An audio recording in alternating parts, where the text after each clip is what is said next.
I thought my husband was dead, until he looked me straight in the eye and said my name. It's been 6 months since Mark died. 6 months since I held his hand, still and cold, in that hospital room. 6 months since I buried the man I thought I'd spend forever with. I didn't eat much after that. Didn't sleep. Didn't really live. People kept saying, time heals. But time did nothing. It just made the silence louder. Then one rainy afternoon, I walked into a coffee shop. And my world shattered all over again. He was sitting at the corner table. Reading. Smiling. And when he looked up, my knees gave out. Same eyes. Same smile.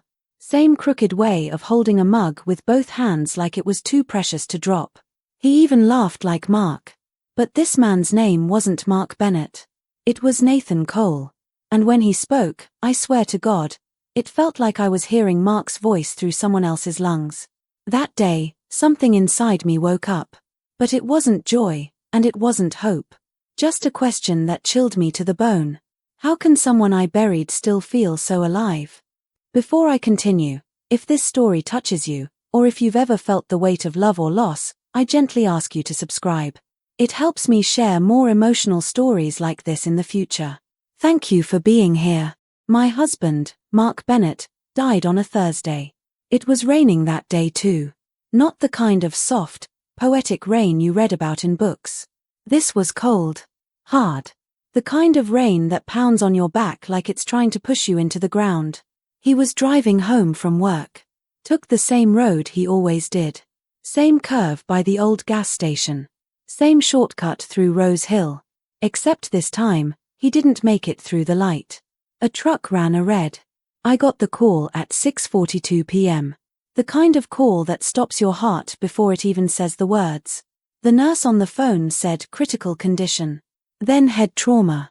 Then, you should come now. By the time I got there, Mark was already hooked up to machines. Wires. Tubes. All the things that pretend to be life but aren't. I held his hand. It didn't squeeze back. The doctor said there was no brain activity. They used words like non-recoverable and organ donation. I couldn't breathe. I remember the way his chest moved, not naturally, but because a machine was still pretending he was alive. I kissed his forehead. It was already cold. I love you, I whispered. I'm still here. But I wasn't. Not really. Because Mark and I weren't just married. We were woven. Every thread of my life had his fingerprints on it. We met when I was 22. Fresh out of college, broke, and working at a bookstore that smelled like old paper and broken dreams. Mark came in looking for a gift for his mom. He had no idea what to get her. So we spent an hour wandering aisles. I helped him pick a poetry book. And he bought 2 copies. One's for her, he said. One's for me. So we can talk about it together. The next day, he came back and asked if I'd get coffee with him. He said he hadn't stopped thinking about the girl who made Sylvia Plath sound like a punk rock star. We dated for 3 years. He proposed at a used record shop because that's where we'd had our first kiss. He held up a vinyl copy of At Last by Etta James. And when I turned it over, there was a ring taped to the back. I said yes through tears. He always made me laugh. Always made me feel like home. Mark was the kind of man who remembered your favorite cereal even if you hadn't mentioned it in years. The kind of guy who stopped to help strangers change a tire. He believed in handwritten letters, Sunday pancakes, and the healing power of Stevie Wonder. The funeral was small. Just family. Rain. Silence. I didn't cry that day. Not because I was strong, but because I was numb. My hands shook when I folded the obituary pamphlets. They had his favorite photo on the front, Mark standing on the pier, holding a fishing pole, grinning like a kid. He always hated that picture. Said it made his teeth look crooked. But I loved it. Because it was real. Everyone said the usual things. He was such a good man. You two were perfect together. He's in a better place. A better place. I wanted to scream. The better place was right next to me on the couch. Eating popcorn. Watching bad horror movies and pretending not to be scared. The better place was Mark in my kitchen, reading the back of cereal boxes at breakfast. The way he kissed me 3 times before leaving the house. Every time. 3 kisses. No matter what. Now he was a closed casket and a headstone. After the funeral, the house felt like a museum. Too quiet. Too still. I left his toothbrush in the cup. His shoes by the door. His hoodie on the back of the kitchen chair. I started talking to him. Every day. Not out loud at first. Then I stopped caring. I talked to his picture. To the mug he used every morning. To the empty bed beside mine. I told him about the weather. About the dog that barked at 2 a.m. About the stupid leaf blower our neighbor refused to use during decent hours. Sometimes I pretended he answered back. It made the silence hurt less. A month passed. Then 2. Then 6. People stopped checking in. Stopped saying his name. They moved on. I didn't. What they didn't know was that a part of Mark was still out there. Literally. We had signed up as organ donors when we got married. Said it was the grown-up thing to do. I remember joking about it. Mark said, "If I croak early, at least someone else can use this heart of mine." "You better," I told him. "It's a good one." When they asked me in the hospital about donation, I said yes. Of course I did. Because that's what Mark would have wanted. His heart, kidneys, liver, everything healthy was given to people on waiting lists. Lives saved. Strangers spared the pain I was drowning in. But it didn't feel like comfort. It felt like pieces of him were scattered across the world. And I had none of them. Not a single heartbeat. 6 months after he died, I got a letter. From the transplant center. They said one of the recipients had asked to contact me. Anonymous, unless I consented. I stared at that envelope for hours. Didn't open it. Didn't want to know. Because knowing would mean someone else was walking around with Mark's heart beating inside them. I shoved the letter in a drawer. Went back to my shadows. Back to my quiet house. But the thought kept scratching at my brain. Where is he? Who is he? Does he know he's carrying the love of my life inside his chest? That's when I started dreaming. I'd wake up in the middle of the night, sweating, heart racing. I kept hearing Mark's laugh. Smelling his cologne. Feeling his presence like he was sitting beside me, just out of reach. It was grief, I told myself. Hallucination. Wishful thinking. But part of me wasn't so sure. And I had no idea that the answer was walking straight toward me. It was 6 months to the day since Mark died. The date circled itself on the calendar like it had a heartbeat. I hadn't left the house much lately. I'd stopped counting the number of takeout containers in the sink. Stopped caring that the mail was piling up. Stopped pretending the world outside my window still made sense. But that morning, something pushed me out the door. Not hope. Not strength. Just restlessness. Like my grief had gotten tired of being quiet. It was raining again. Of course it was. I grabbed my coat and told myself I'd just go for a walk. Maybe grab coffee. Maybe breathe air that didn't smell like memory. The coffee shop was tucked away on 4th and Maple. Small, warm, always smelled like cinnamon. Mark used to love it. Said their espresso tasted like real adulthood. I hadn't been there since the accident. The bell over the door jingled. It was mostly empty. Just a girl in the corner typing into a laptop, 2 teenagers whispering over hot chocolate, and 1 man sitting alone at the back table. I ordered a black coffee. No sugar. No cream. The barista smiled, said, "Haven't seen you in a while." I nodded. Didn't feel like talking. I turned to find a seat and that's when I saw him. The man in the back. He had a book in his hands, some old paperback. But he wasn't reading. He was watching people. Quietly. Gently. Like Mark used to. Something in my chest shifted. I almost dropped my coffee. He looked up at me. And smiled. My legs locked in place. That smile. That soft grin that lifted one side higher than the other. The dimple that only showed when he smiled without thinking about it. My hands started to shake. He raised his coffee to his lips. Held it with both hands, just like Mark did, like it was something fragile. I sat 2 tables away, pretending not to stare.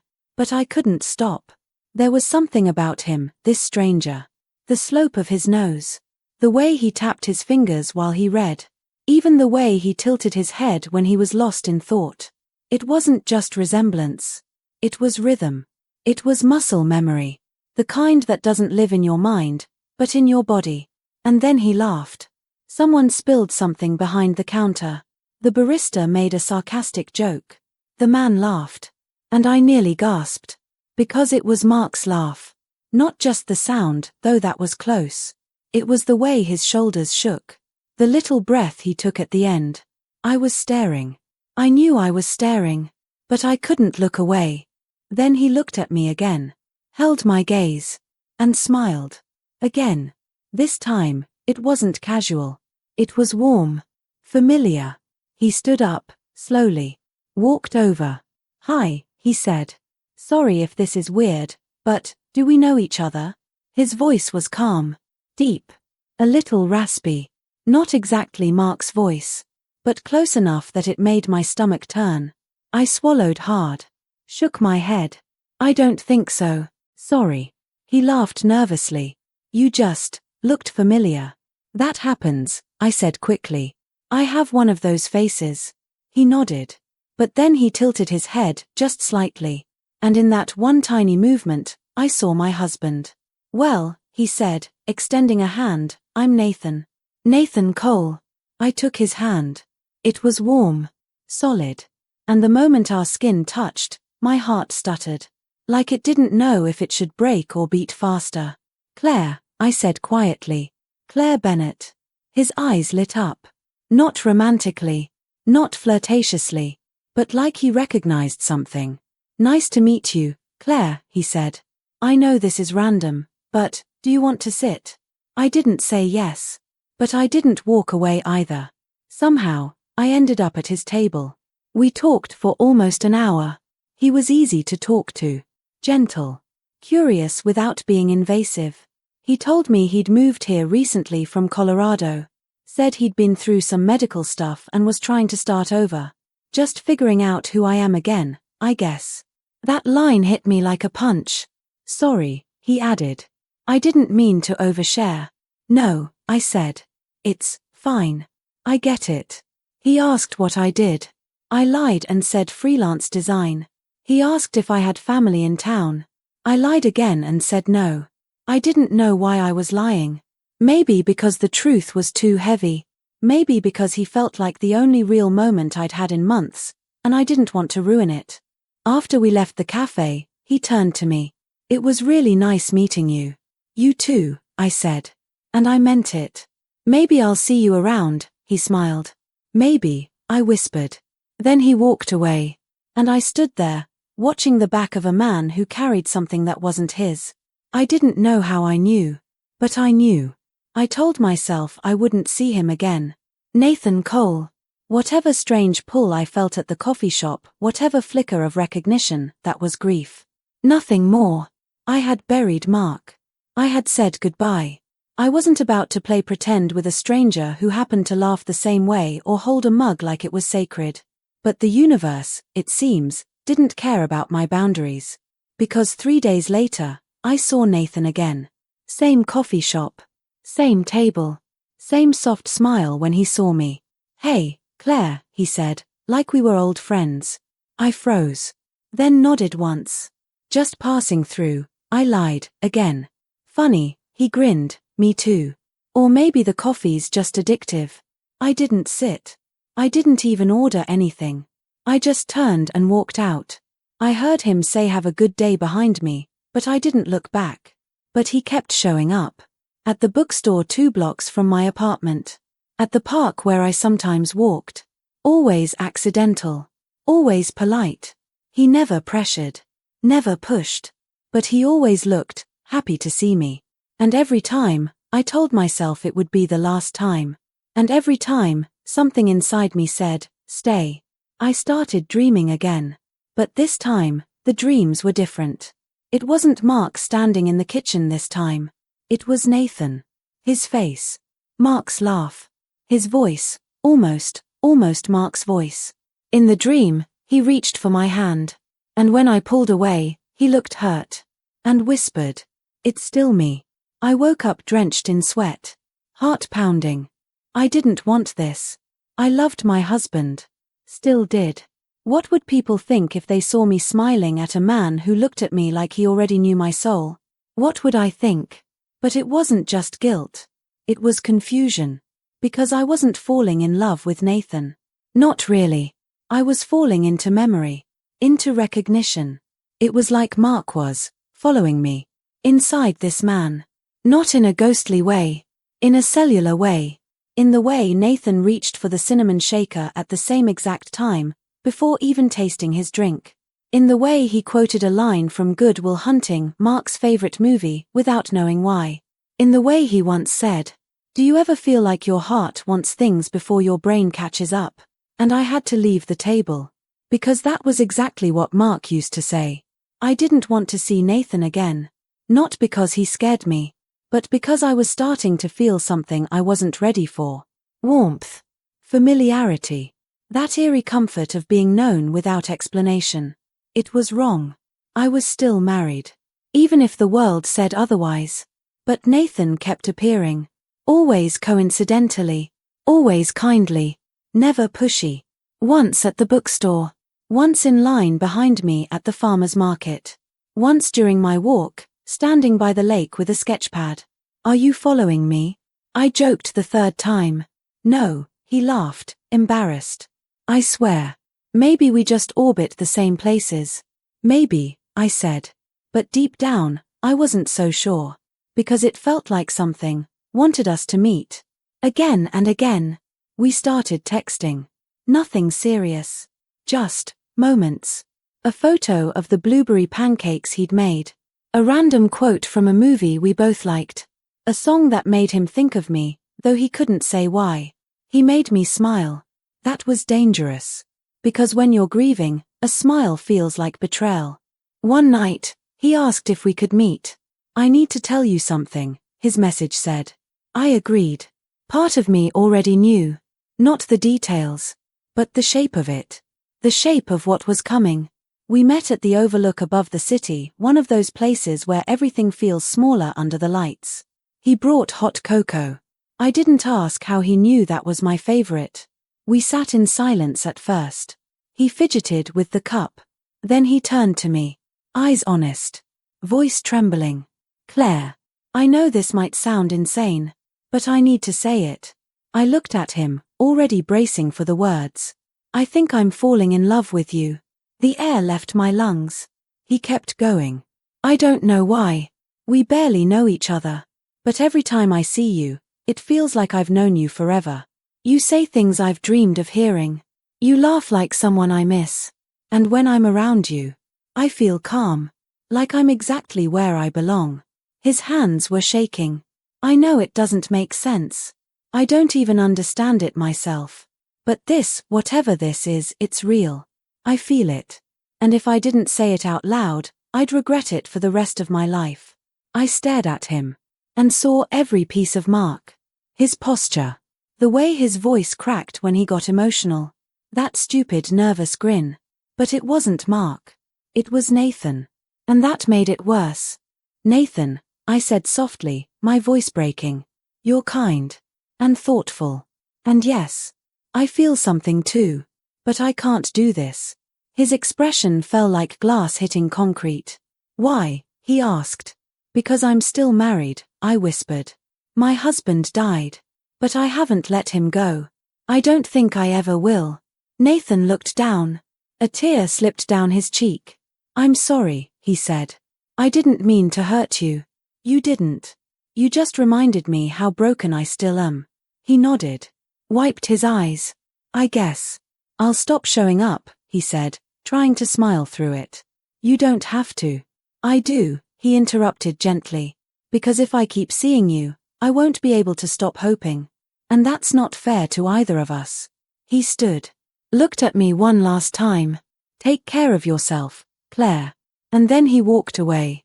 I didn't stop him. I didn't cry. I just stood there, frozen. Because the only thing worse than losing someone you love is feeling like you're losing them again, in someone else. Days passed. Then weeks. I deleted his number. Blocked his texts. Not out of anger. but protection. From myself. But the silence grew sharp again. Like glass in my lungs. One night, I sat at my desk and pulled out the envelope from the transplant center, the one I had never opened. I wasn't even sure why I kept it. Maybe because part of me had always known it would matter. I opened it. A short letter. A list of the recipients. And there it was. Heart, recipient, Nathan Cole. My breath caught in my throat. The cocoa. The pancakes. The exact phrases. The dreams. The impossible, aching pull. Mark's heart. Mark's memories. No. Not memories. But something deeper. Cellular. Spiritual. Nathan didn't fall in love with me out of chance. Something in him already knew how to love me. Because it had loved me before. I stared at the letter for over an hour. Recipient, Nathan Cole. It didn't matter how many times I read it. Mark's heart, his actual heart, was beating inside the man I just turned away. The man I hurt. The man who cried when I said no. No one prepares you for this kind of grief. The second kind. The kind that sneaks in after the funeral. Not the loud, public kind. The quiet kind. The one that presses against your ribs when you realize the past won't stay buried. That night, I stood in front of the mirror. Lifted my shirt slightly, just to see my chest rise and fall. To remind myself I was alive. Then I closed my eyes. Tried to remember the sound of Mark's heartbeat. Tried to imagine it inside someone else's body. Inside Nathan. It made me dizzy. It made me sick. It made me want to call him and scream. Why didn't you tell me? Why did you make me feel something without telling me who you really were? But what would I have done if he had told me? Would I have walked away sooner? Or never at all? I spent the next few days in a fog. Not the soft kind that drifts across a field in the morning. No. This was the kind of fog that wrapped around your chest and made it hard to breathe. The kind that made time meaningless. I forgot to eat. Or maybe I just didn't want to. Food tasted like cardboard. Like memory. I barely slept. Every time I closed my eyes, I saw him. Not Mark. Not Nathan. But some impossible blend of the two. A smile I recognized but couldn't name. A voice I missed but had just heard. The house felt wrong. Every room held a version of Mark that no longer made sense. His hoodie still hung on the back of the kitchen chair. His keys still sat in the bowl by the door. But the air around those things had changed. It was like someone had walked through my memories while I wasn't looking. Rearranged the furniture in my mind. Everything was too full, and too empty at the same time. I kept thinking about that night on the overlook. How the wind had whipped around us like it was listening in. How the city lights below looked like stars that had fallen too far. Nathan's hands had trembled when he spoke. His breath hitched like he wasn't sure the words would come out. I think I'm falling in love with you. I didn't know what was worse, hearing those words. Or realizing that a part of me wanted to believe them. I remembered the way he brought hot cocoa. Just the way I liked it. I hadn't told him. Not really. Only once, months ago, in passing. But somehow, he remembered. Or maybe, something in him did. I remembered the look in his eyes. Not the eyes of someone falling in love for the first time. But the eyes of someone remembering something they had no right to remember. Like love had left fingerprints on his soul. Fingerprints that weren't his. But he carried them anyway. And when he looked at me, it wasn't new. It was familiar. It was tragic. It was terrifying. Because how do you let someone go? When they keep coming back in the heartbeat of another? I needed answers. Real ones. So I called the transplant coordinator. Asked if it was possible for donor recipients to carry more than just the organ. Memories. Feelings. There's no official science behind it, she said carefully. But there have been cases of something called cellular memory. Recipients reporting sudden cravings, habits, even personality shifts. It's rare. But it happens. And emotions? I asked. A pause. Some recipients feel drawn to things or people connected to the donor. It's not explainable. But it's been documented. I thanked her. Hung up. And burst into tears. I thought about Mark. The way he used to rest his hand on my lower back when I cooked. The way he laughed at his own bad jokes. The way he said I love you like it was a habit, not a performance. And I thought about Nathan. Saying those same words. Without knowing why. I opened my phone. Unblocked his number. Typed. I need to see you. Then I deleted it. Typed again. Deleted. Finally, I sent just 3 words. Can we talk? I waited. 10 minutes. 20. An hour. No reply. Maybe he blocked me. I wouldn't blame him. The next day, there was a knock at my door. I opened it. And there he was. Nathan. Eyes red. Face tired. But he still smiled. Hey. Hi, I said. You okay? I didn't answer. Just stepped aside. Come in. We sat across from each other on the couch. The same couch where Mark and I watched movies. Where we laughed at bad dialogue. Where he held me when I cried the night my dad passed. Now Nathan sat there. Looking nervous. Looking open. Looking too much like home, and not enough like safety. I took a breath. I need to tell you something, I said. He blinked. Okay. I looked down at my hands, folded tightly in my lap. I know about the transplant. He tilted his head. What do you mean? I know, where your heart came from. Silence. Stillness. Then I looked him in the eyes and said it. Mark. The donor. He was my husband. It was like the words didn't land. He blinked. Once. Twice. Wait, what? You didn't know, I whispered, already seeing it on his face. He sat back slowly, as if the wind had been knocked out of him. No. I didn't even know his name. They don't tell us anything unless the family reaches out. I nodded. I wasn't ready. I ignored the letter for months. Nathan ran a hand through his hair. Jesus. He stood up suddenly, like the room was too small. Mark was your husband? Yes. And you're Claire Bennett? Yes. He started pacing. His breath was getting heavier. That day at the café when we met. I didn't know then. I swear. I only found out recently. I looked it up. Your name was on the recipient list. He stopped pacing. Just stared at me. All those feelings. That pull. Everything I felt toward you. You didn't imagine it, I said softly. His eyes filled with tears, his voice shaking. Your husband's heart is inside me. And I. He looked away. I didn't ask for this. I didn't know. I know. But now I understand everything, he whispered. Why I couldn't stay away.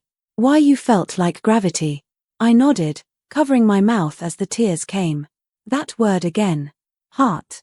It used to mean love. Then loss. Now, this. Do you remember things? I asked, my voice barely above a whisper. He looked down, then back up at me, his eyes already shining. Not memories, no. Nothing clear, he said slowly. Just flashes. Moments. Dreams sometimes. And feelings I can't explain. I leaned in just slightly. Like what? He hesitated. Then his voice cracked. Like you. My breath caught. He blinked fast, trying to hold it together. But the tears came anyway. I know I'm not him, he said.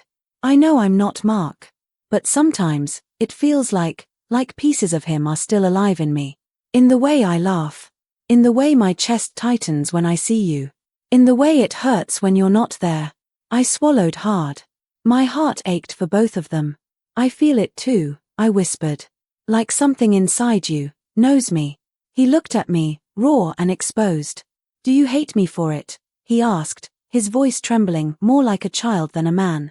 I shook my head slowly, tears stinging the corners of my eyes. No. I don't hate you. He looked away. But you can't love me either. I paused. Then said the only truth I had. Not yet. Another silence. But this one was soft. Forgiving. We sat like that for a long time. No labels. No answers. Just two people tangled in the aftermath of something none of us could control. Finally, I reached out. Took his hand. Not in love. Not in surrender. Just connection. Because maybe, love doesn't vanish. Maybe it echoes. And maybe hearts don't forget. Even when we try to. 2 weeks passed after that day. Nathan didn't call, didn't text, didn't reach out at all.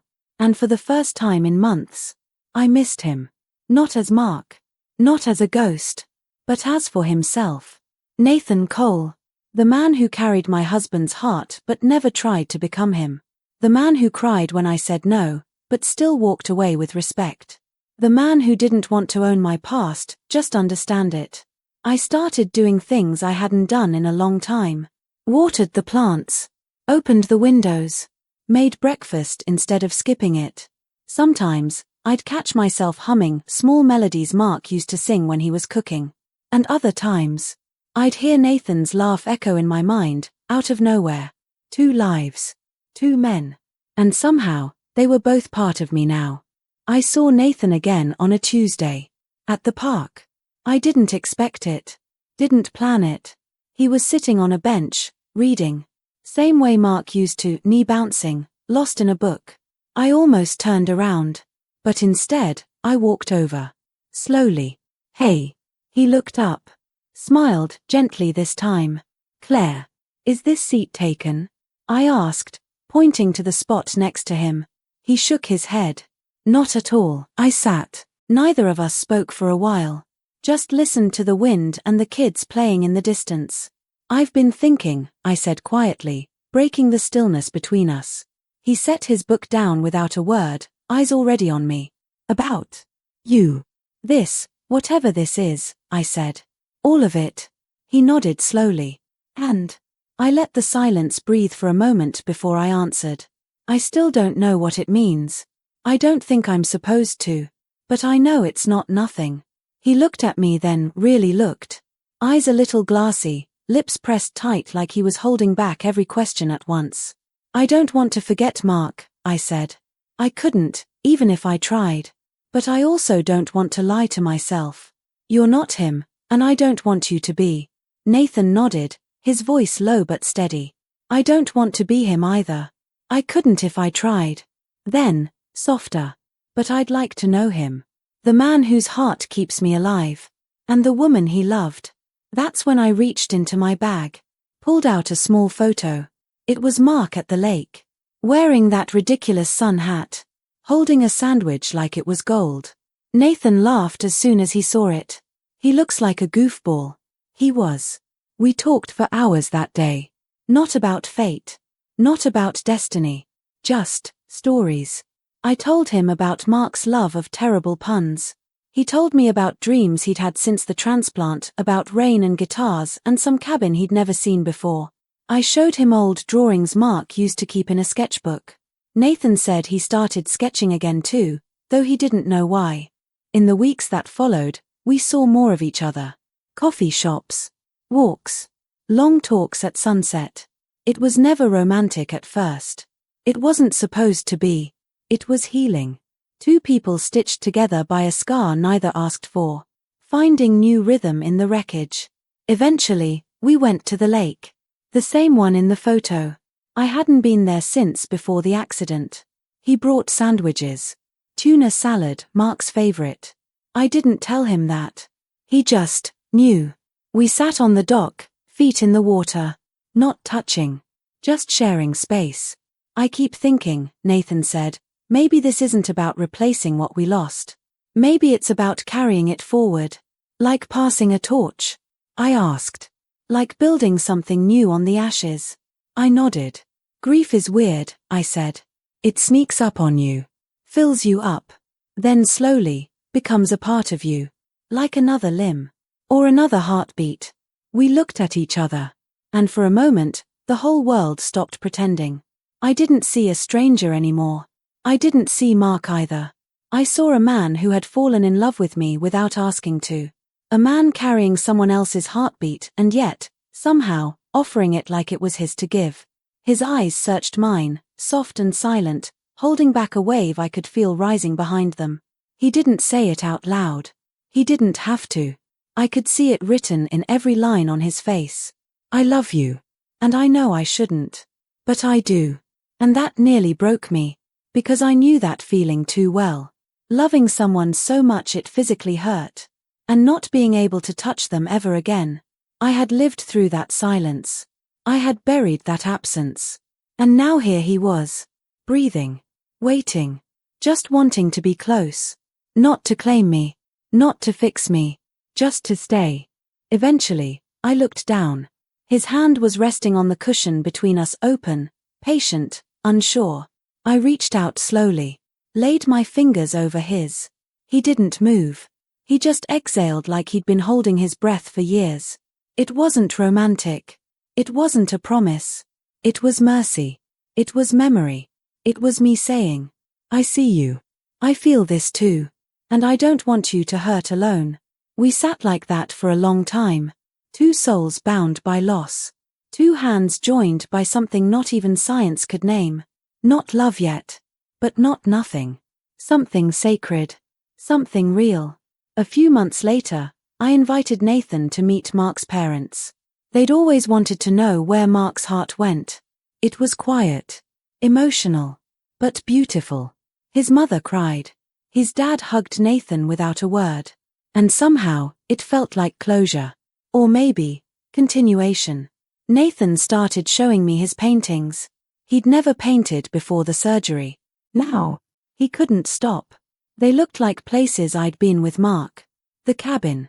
The lake. The overlook. When I asked where he got the ideas, he shrugged. They just come. I didn't rush anything.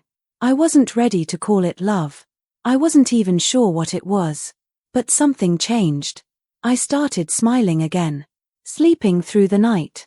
Breathing without it hurting so much. And Nathan. He kept showing up. Not to replace Mark. Not to make me forget. Just to be there. To sit with me in the quiet. To share the silence without asking for anything more. One weekend, Nathan invited me over. Nothing big. Just lunch, he said. He sounded nervous. Like it mattered more than he wanted me to know. When I walked in, the place smelled like rosemary and garlic. Like someone had really tried. He'd made 3 different things. Didn't know what I'd like, so he made options. The table was small. Simple. But it felt warm. Like someone had put thought into it. Like someone cared. He even had napkins folded. Badly. But still. We ate in quiet for a while. No pressure. No questions. Just comfort. Then, halfway through a bite, I laughed. Out of nowhere. He looked up, surprised. What? He asked, smiling. Nothing, I said. I just feel like I'm home. His eyes softened. And my heart did too. I looked at him for a long time. This man who never tried to take up space he hadn't earned. Who held my grief like it was something sacred. Who carried Mark's heart. And somehow still had enough room left to offer me his own. Nathan, I said, barely louder than a whisper. Yeah. I think I'm falling for you. He didn't say anything at first. Just looked at me. Like he couldn't believe what he was hearing. His eyes were full. Not with shock. But something softer. Gratitude. Wonder. He stood up. Walked around the table. And stopped right beside me. Can I? He asked. I nodded. And just like that. He leaned in. No rush. No fireworks. Just closeness. His forehead touched mine first. And then he kissed me. Soft. Steady. Like he already knew the rhythm of my heart. When we pulled apart, I was smiling. So was he.